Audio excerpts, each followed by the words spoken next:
Let's talk about aldehydes and ketones. And in case you didn't already know, even by now, that's an aldehyde,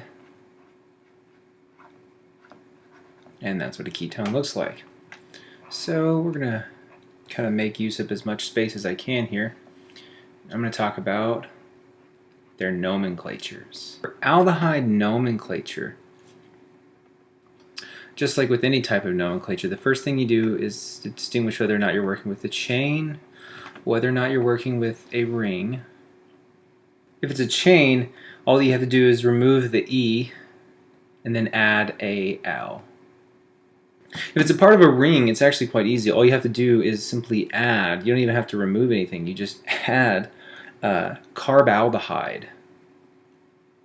Let's compare that with that of ketone nomenclature.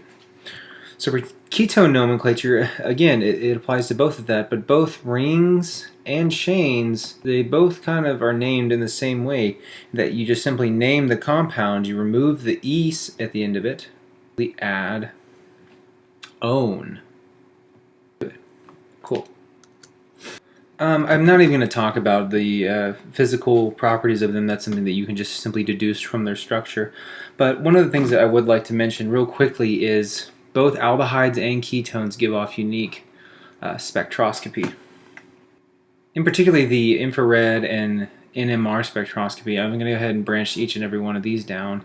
So there's two, I guess, really unique signatures that you can get from infrared spectroscopy, and that is from, especially in an aldehyde, is from the carbonyl, and then the hydrogen atom attached to that carbonyl. I guess I should have color coordinated this, so it's the hydrogen atom attached to the carbonyl that gives off this.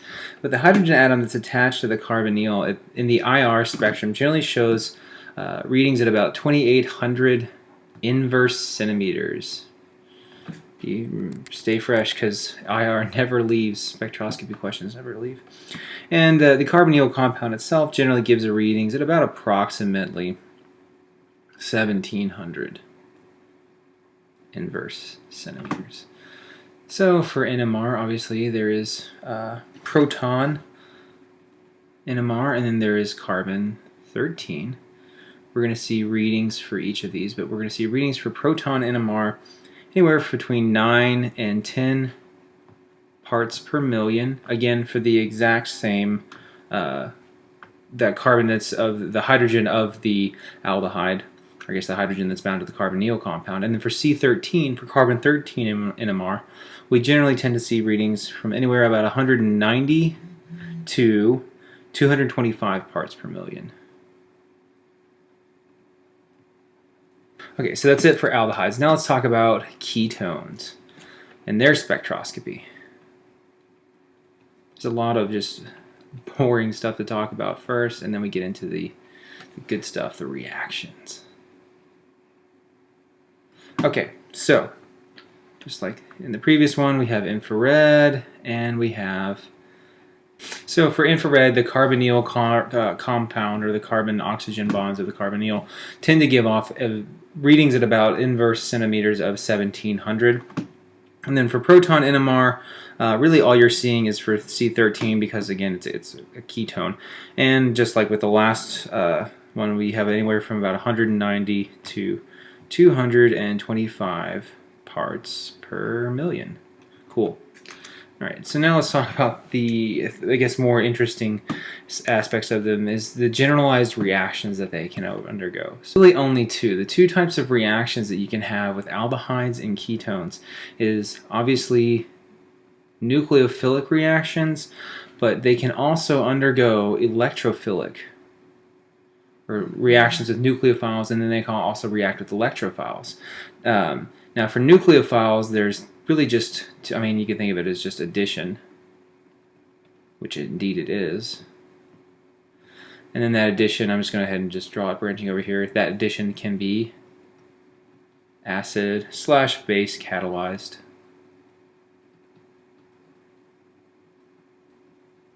I'm just going to say cat for catalyzed reactions. And then for the electrophile, just like with any type of a carbonyl compound, or anything really that can form an enolate, which is a carbon with a negative formal charge attached to that carbonyl compound that can react very easily with electrophiles. The book doesn't give any really examples or mechanisms. I probably shouldn't even bother mentioning it, really. Next thing I want to talk about would be synthesis of each of these compounds. So let's just talk about aldehydes and how the different ways that we can synthesize these. So for synthesis of aldehydes, we can use either oxidation or reduction. And this is pretty much straightforward. A lot of this should at least be reviewed, but we can have oxidation of primary alcohols to give us an aldehyde. What is the reagents that we're going to use for that? Well, we use PCC, and I don't know why people don't seem to list the solvent for each of those reactions, but dichloromethane. The next one that we use, in case you don't remember it because it was discussed a long time ago, is through hydroboration oxidation, which is where we use BH3, hydrogen peroxide, and then sodium hydroxide. And we tend to react that with a alkyne of some kind. And there's just like, I think this is all review, but we can have reduction of either esters or, and I feel like I should probably just go ahead and clarify that, acid chlorides.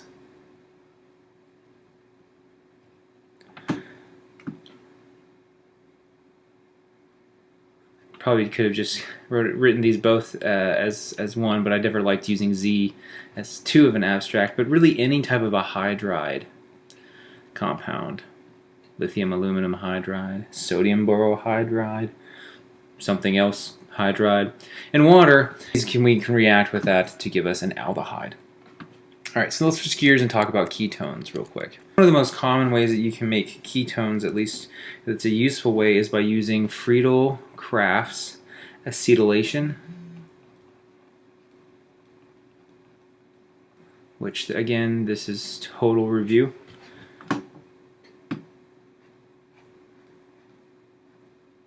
We have an aromatic compound, and we go ahead and just react that with there, Cl, aluminum trichloride. The other thing that we can do is obviously go ahead and circle that to just show that not losing up our space here. But we could also synthesize ketones by oxidation reactions. Obviously, there's a carbon-oxygen double bond there. That's something that we can use. And again, oxidation of secondary alcohols and through oxidation of acid chlorides. The reagents that you're going to be using for a secondary alcohol is anything that gives us chromic acid. I've used the shortest one to remember. I don't even know why people bother learning the other reagents, but I guess if you just wanted to feel fancy. Anyways, and then for the acid chloride oxidation reaction, and I guess it's not really an oxidation reaction so much as it is a nucleophile reaction. Just going to write that out to the side. This is a nucleophile reaction, and that involves the use of any type of organocupric reagents and water. Alright, so the last type of oxidation reaction that I wanted to mention would be an alkyne situation where we have an alkyne, and this really doesn't change the oxidation state to it, I think, in all that much, but anytime that we're going at least from an alkyne to a ketone, remember we talked about when we had mercury HgSO4, H2SO4 as the catalytic amounts. I think you have to specify that you're talking about catalytic amounts of that in water. That reaction from chapter, I think 11 or 10, the alkyne chapter, can give us a ketone. But what I really wanted to talk about for the last, and then we'll be done with that, is that both of these can be made by ozolysis reactions. And just as, I guess, to reiterate the two types of reagents that we have here, we have O3, and we can react that with zinc and water. Or really, it's better to use diethyl sulfur, but I don't have the room to write about that. Well, I mean, I guess I could try to fit it in this little breathe space, or I could use O3 and CH3 2S. That is really messy. But now that we're done with all that, let's get into talking about the actual chemistry behind it, the exciting stuff about it.